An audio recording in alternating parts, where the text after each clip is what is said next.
Okay, so we wanted to have a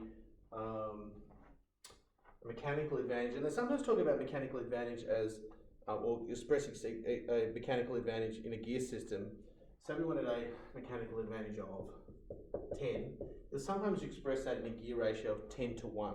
Okay, so you sometimes see that as gear ratio 10 to 1. Okay, you'll see it expressed both ways, but we want a mechanical advantage of 10. Okay, and say we had, and we were using a simple system. So say we had a gear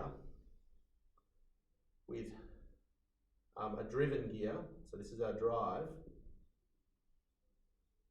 and it had 8 teeth.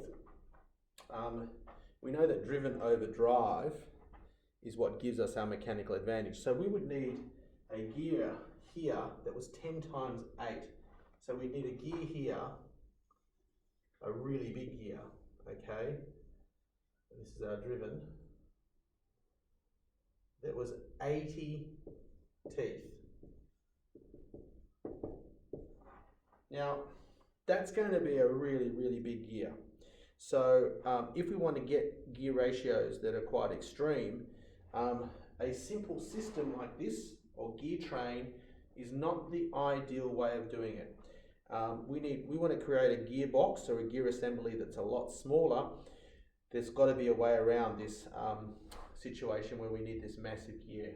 So simple gears work well for lower ratios, but when we want to get a bigger ratio, we don't want to be spinning these giant gears. Okay, so we're going to be using what's known as a compound gear. So I'm going to draw an arrangement on here that would allow us to end up with a gear that's half the size, or less than half the size, using what's known as a compound gear arrangement. So let's draw that now. So that's our simple arrangement, okay, of 10 to 1, or MA of 10.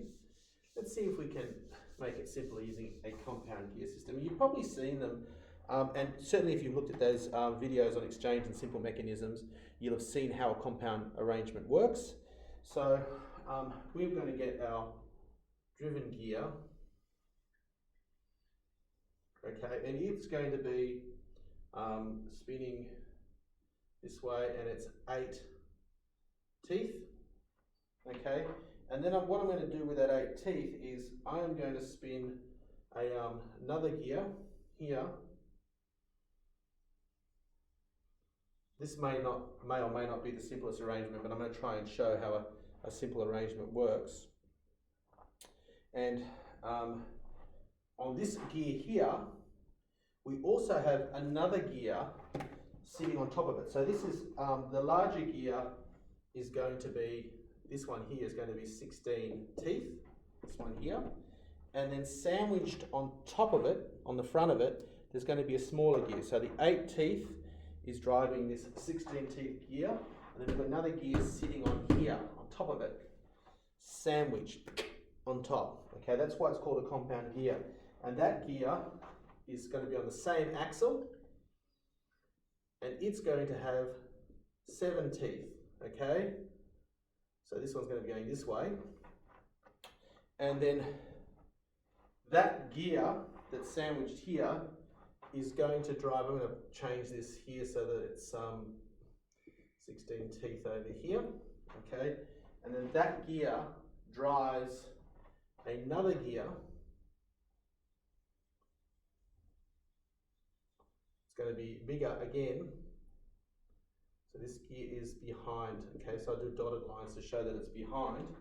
And this gear is going to be driving, so because this one is driving this way, this one's going to be going in the same direction as the drive gear, and it has 35 teeth, okay? So we've got our drive gear of 8 teeth, and then we've got another gear that's being driven by it, which is 16 teeth, and then on the same axle, we have a little gear, which is 7 teeth, driving a 35 tooth gear. So all of these gears are way smaller than our gear that was 80 teeth, okay? So we were able to use smaller gears by using this compound arrangement. That's the benefit of it. And in this case, our driven gears going to be spinning in the same direction it's going to be the same as our driver. Okay, so we've got that advantage as well. So compound gears are a way of allowing us a bigger mechanical advantage with smaller gears. That's the benefit of it, okay? We need to work out how to work out the MA for a gear system like this. So what we can do is we can label each one of our gears with a letter, and that may help us understand how the system works. So our first gear is A, which is the 8th tooth. And then our second gear is going to be a B, which is this 16-tooth gear here. And then on the same axle, we've got our little compound gear arrangement, and that's going to be 7. So I'm going to call this one, this is a 7-tooth one, so this one's going to be the C in the arrangement, and C then drives our gear, 35-tooth gear, which is D. So we go A, B, C, and D. Ideally I would have them in other colours, but if you pause the video now, you'll be able to see we've got A driving B, and then C driving D. Okay, so this is the way of thinking about how to arrange these questions. And what we're going to do is we're going to say that our mechanical advantage, okay, and in brackets, I'm going to put in AB, which is A, which is the 8 teeth, driving B, which is 16 teeth, okay? So here I'm going to say AB is 8 tooth driving 16 tooth, okay? So how do we work out the mechanical advantage? It's driven over drive, so we've got 16 over 8, okay? 16 over 8, and that equals 2, okay? So that's our first part of the system, this one driving this one. And then we've got CD, which is MA of CD, and CD is the 7-tooth driving the 35-tooth, okay? So it's 7-tooth driving the 35-tooth arrangement, okay? So that's equal to 35 over 7, which is equal to 5. 7s is 35. So we've got two mechanical advantages, A, B, and C, D. What do you think we're going to do with those two for this compound gear arrangement? What we're going to do is we're going to say mechanical advantage, okay, compound, the whole system is going to be equal to of MA of AB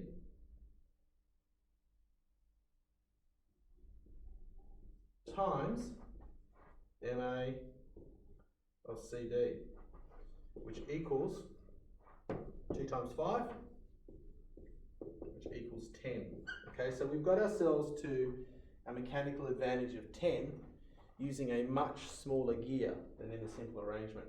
And that's why this type of system, compound system, is better, because it allows you a smaller gear to reach the same mechanical advantage. Pause the video, write this down. If you're still having trouble understanding what a compound gear system is, go back to the Simple Mechanisms page and have a look at the gear videos at the bottom that are underneath the lever videos, okay? They will show you what a compound gear is, okay? And you'll have a better understanding of it. What we will do now is in the pages below here, I will put some simple gear mechanism questions and some compound gear mechanism questions with work solutions, and you should be able to, by the end of this, basically tell me how to work out mechanical advantage for a simple gear system, mechanical advantage for a compound system, tell me what an idler gear is, tell me how I would reverse the direction of a driven gear system if I wanted to, what method I could use, i.e. belts, chains, okay, or an idler gear, all that sort of stuff.